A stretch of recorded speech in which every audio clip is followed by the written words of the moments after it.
Celebramos neste dia 22 de julho a memória litúrgica de uma das figuras mais carismáticas e enigmáticas das Sagradas Escrituras, com toda certeza depois de Cristo e da Virgem Maria, a mais investigada de todas.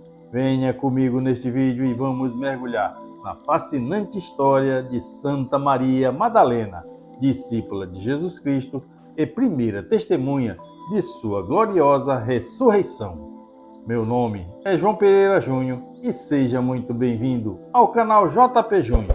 E já peço a você que deixe seu like, seu comentário, inscreva-se no canal e ative o sino das notificações.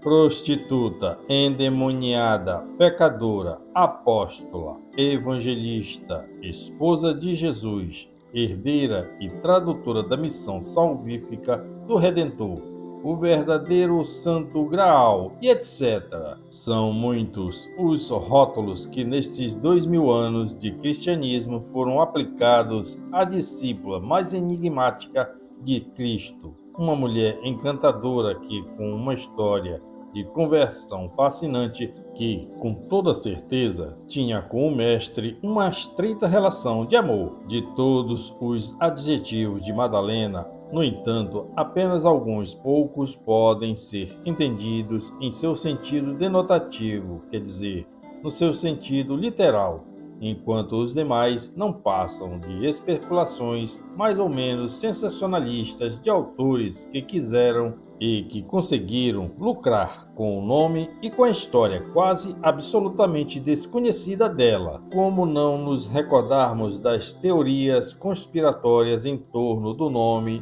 e da arte de Leonardo da Vinci e das mais recentes produções de Dan Brown contra a Igreja e contra a fé apostólica.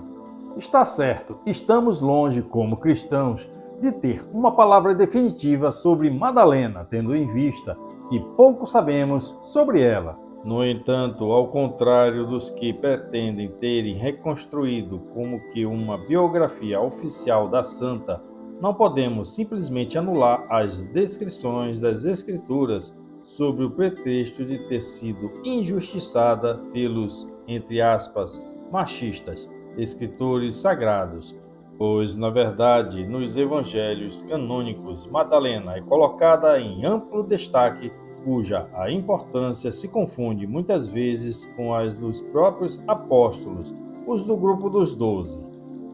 As informações mais seguras que temos acerca de Santa Maria Madalena são provenientes do Novo Testamento, no qual Lucas e Marcos a descrevem como sendo aquela da qual saíram 7 demônios. Ela era natural da cidade de Magdala, na costa ocidental do Mar da Galileia, nas imediações de Tiberíades, em virtude do que foi chamada Magdalena. Junto a outras mulheres que também tinham sido curadas e exorcizadas por Jesus, Madalena seguia os passos de seu mestre, assim como os 12, conforme Lucas, capítulo 8, versículo 2.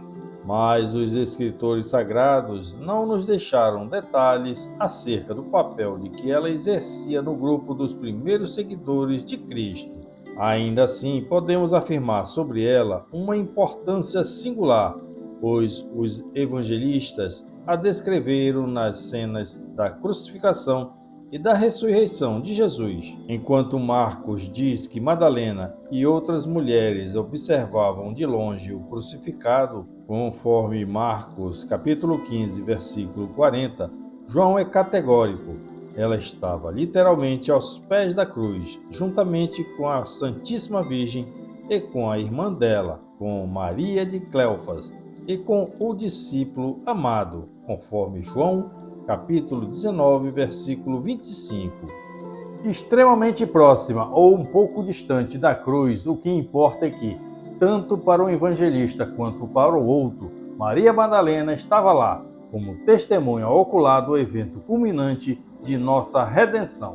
Tendo seguido Jesus desde a Galileia para o servir, ela não fugiu naquela hora de perseguição, perigo e dor, como fizeram os outros discípulos. Depois da crucificação de Nosso Senhor, Mateus coloca Maria Madalena e Maria de Cleofas sentadas junto ao túmulo onde o corpo santo de Jesus havia repousado. Tendo seguido José de Arimateia, elas observaram atentamente como os sagrados despojos foram colocados naquele túmulo novo. Informação muitíssimo importante para a compreensão do que aconteceria a seguir. Madalena teria sido a primeira testemunha da ressurreição ocorrida, segundo afirma João, no primeiro dia da semana, quer dizer, no domingo, de madrugada, conforme João capítulo 20, versículo 1. Para Mateus e para Lucas, entretanto, Madalena não estava só, mas acompanhada de outra Maria, conforme está em Mateus capítulo 28, versículo 1, que Marcos identifica como sendo Maria, mãe de Tiago, conforme está em Marcos capítulo 16, versículo 1, informação com a qual Lucas concorda, acrescentando ainda Joana e ainda outras mulheres que permaneceram anônimas, conforme está em Lucas capítulo 24, versículo 10. Marcos ainda coloca junto a elas uma terceira testemunha, Salomé, conforme está em Marcos capítulo 16, versículo 1. Juntas teriam ido ao túmulo de Jesus naquele dia ao nascer do sol, conforme está em Marcos capítulo 16, versículo 2b, para ungir o corpo de Nosso Senhor com aromas e bálsamos, conforme está em Lucas capítulo 23, versículo 56a, e Marcos capítulo 16, versículo 1b. Sozinha ou acompanhada, fato é que Maria Madalena estava lá quando as duas figuras resplandecentes, ou seja, os dois anjos, perguntaram e disseram: por que procurais entre os mortos aquele que vive? Ele não está aqui, ressuscitou.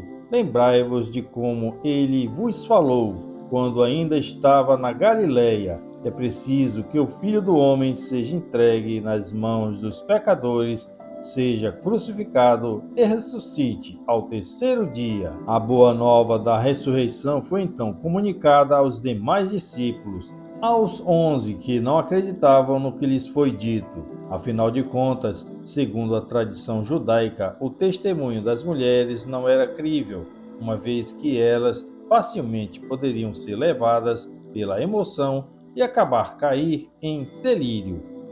Tanto Marcos quanto João concordam que foi para Madalena que Cristo apareceu por primeiro, sendo que no primeiro relato, estando ela chorosa por ver o túmulo vazio, pensando que alguém teria furtado o corpo de Jesus, viu dois anjos que lhe perguntaram o motivo de seu pranto, aos quais ela respondeu: levaram meu Senhor e não sei onde puseram.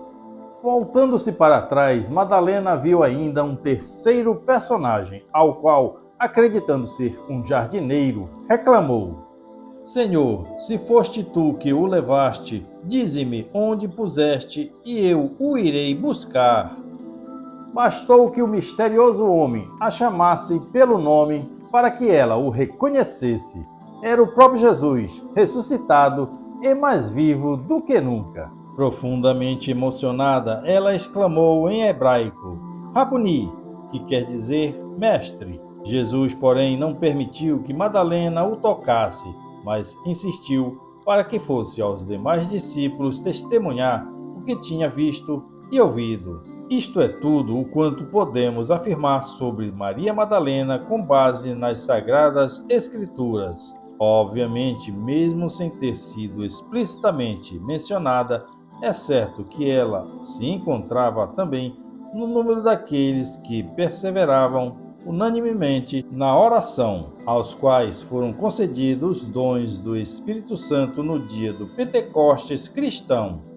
Certamente também depois destes eventos, com a expansão do cristianismo, Madalena partiu de Jerusalém para evangelizar os povos, porém as Escrituras não se ocuparam mais de escrever sua ação.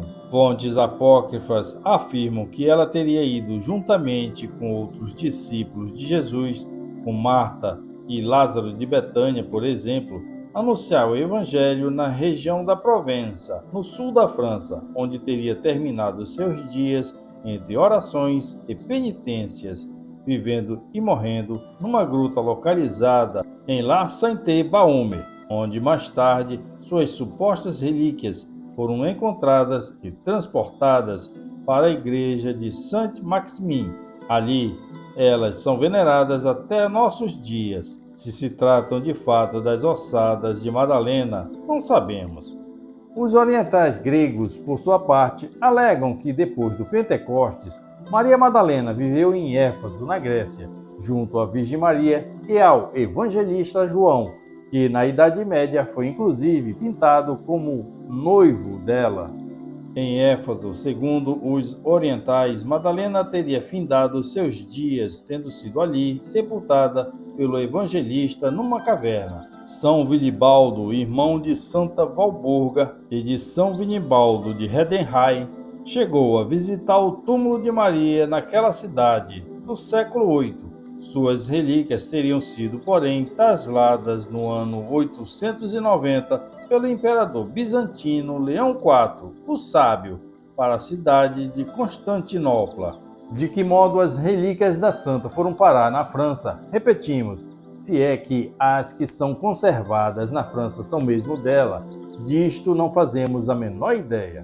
De todos os apócrifos do Novo Testamento, um é atribuído a Maria Madalena. Trata-se de um antiguíssimo documento cuja cópia em copta saídico foi identificada em 1945 entre os documentos provenientes da biblioteca de Nag Hammadi. Mas um detalhe, não confundamos o Nag Hammadi com os manuscritos do Mar Morto. Porém, por mais antigo que seja, o texto é considerado ainda assim tardio, do século III ou, no mais tardar, de meados do século II, não havendo fundamento sólido que garanta ter sido escrito por Madalena ou por algum discípulo dela. Como se isto não bastasse, o tal Evangelho de Miriam de Magdala não concorda com os demais textos do Novo Testamento considerados canônicos, quer dizer, aceitos como autênticos desde os primórdios pelas primeiras comunidades cristãs.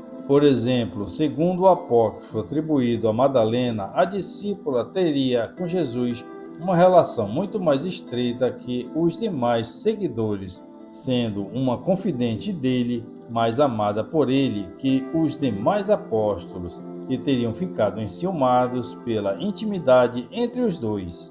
Segundo o texto, Madalena seria, na verdade, a mais importante do grupo dos apóstolos, ouvindo de Jesus ensinamentos que não foram transmitidos aos outros. André então tomou a palavra e dirigiu-se aos seus irmãos. O que pensais vós do que ela, Madalena, acaba de contar? De minha parte, eu não acredito que o mestre tenha falado assim. Estes pensamentos dela diferem daqueles que nós conhecemos. Pedro ajuntou: será possível que o mestre tenha conversado assim com uma mulher sobre segredos que nós mesmos ignoramos? Devemos mudar nossos hábitos, escutarmos todos esta mulher? Será que ele verdadeiramente a escolheu e a preferiu a nós? O papel singular de Maria Madalena na igreja nascente é indiscutível, tanto que os evangelistas cuidaram de nomeá-la diversas vezes, como falamos há pouco, como fizeram com pouquíssimos outros personagens e que a tornou, inclusive, mais destacada que alguns do grupo dos 12, quase nem citados.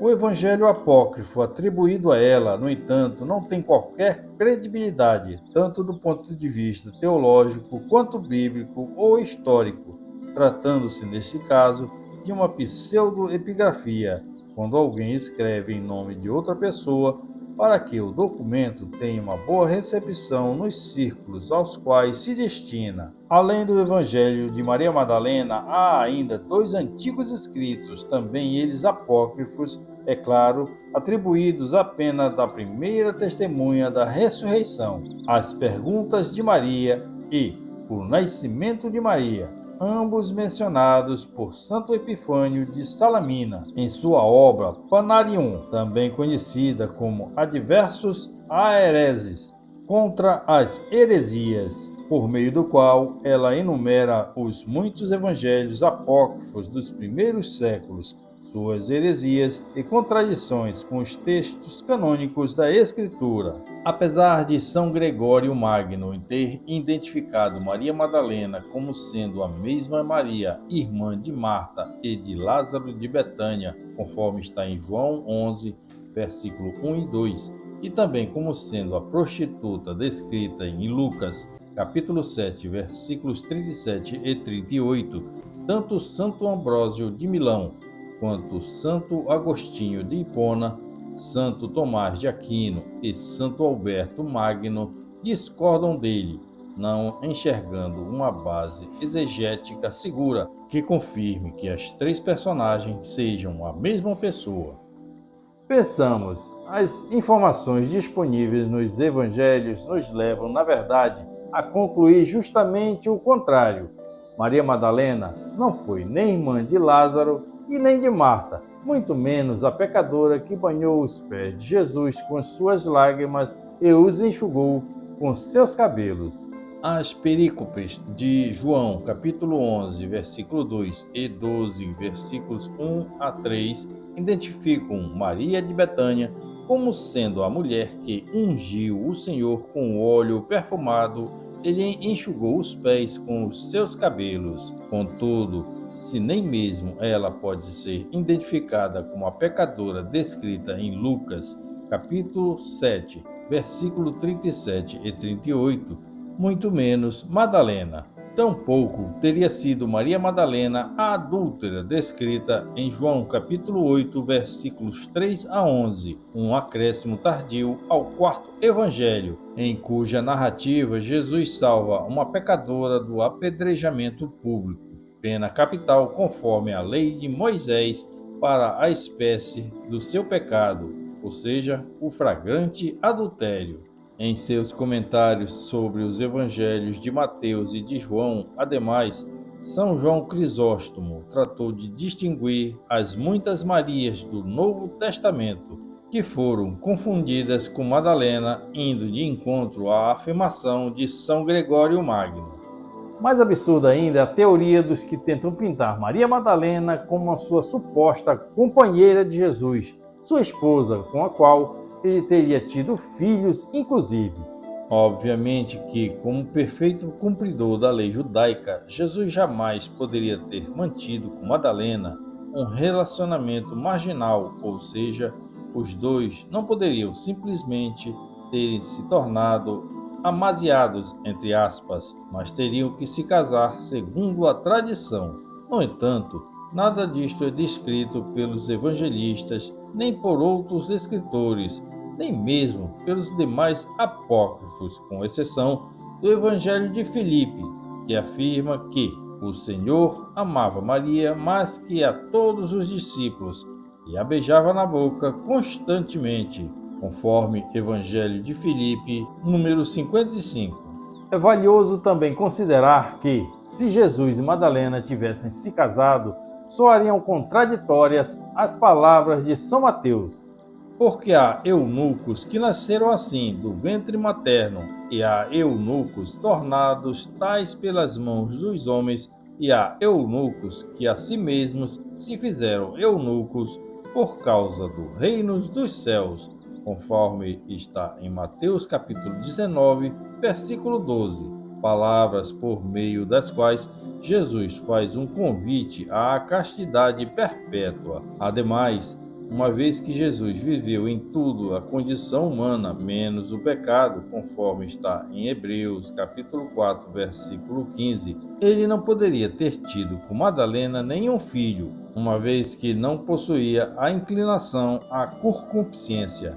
Por fim, sobre a pretensa relação esponsal entre Madalena e Jesus, convém também dizer: Jesus não foi reconhecido como o Messias por grande parte dos judeus que até hoje vivem à espera de seu Salvador também porque ele, no tempo de sua crucificação, não teria sido agraciado por Deus com nenhuma das bênçãos prometidas à descendência de Abraão. A longevidade, a prosperidade, a posteridade, quer dizer, ele morreu jovem, pobre e sem filhos, sendo por isto mesmo considerado um maldito, entre aspas, por aquele povo. Se Jesus tivesse tido filhos com Madalena, a igreja dos primeiros tempos não poderia ter escondido esta verdade, pois os inimigos da fé teriam se ocupado de revelá-la e de desmascarar, entre aspas, os apóstolos. Somente pensando de outra forma, analisando os rótulos de Maria Madalena de outro ponto de vista, poderemos sim afirmá-la como tendo sido uma, entre aspas, companheira do Senhor, pois, como dissemos há pouco, ela não o abandonou nas horas de aflição, como muitos o fizeram e fazem até hoje. Ela teria sido sim uma pobre pecadora, como eram ademais todos os apóstolos, como somos cada um de nós. Não era, entretanto, uma prostituta ou adúltera.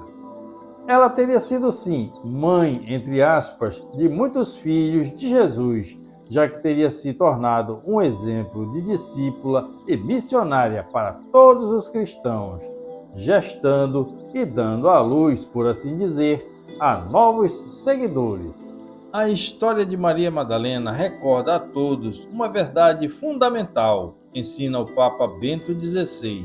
Discípulo de Cristo é aquele que, na experiência da debilidade humana, teve a humildade de lhe pedir ajuda. Foi por ele curado e se pôs no seu seguimento de perto, tornando-se testemunha do poder do seu amor misericordioso, mais forte do que o pecado e a morte, disse o Papa Bento XVI no Ângelus de 23 de julho de 2005. Assim, pois, sobretudo neste dia 22 de julho, dia em que celebramos sua memória, nós clamamos de Madalena sua intercessão de junto de seu esposo místico. Rogue ela por nós a ele, a fim de que sejamos, a seu exemplo, companheiros de Cristo, amantes do Rei Eterno, pecadores convertidos que não poupam nada de si para servir ao Senhor, pais e mães de muitos outros homens e mulheres aos quais devemos levar o Evangelho da Boa Nova, gerando-os para a salvação eterna, assim como ela fez. Por isso, oremos. Ó Deus, o vosso Filho confiou a Maria Madalena o primeiro anúncio da alegria pascal. Dai-nos por suas preces e a seu exemplo anunciar também que o Cristo vive e contemplá-lo na glória de seu reino. Por nosso Senhor Jesus Cristo, vosso Filho, na unidade do Espírito Santo. Amém. Bom, agora eu peço a você que compartilhe esse vídeo, deixe seu like, seu comentário, inscreva-se no canal e ative o sino das notificações. Deus abençoe a você e sua família e até o próximo vídeo. Santa Maria Madalena, rogai por nós.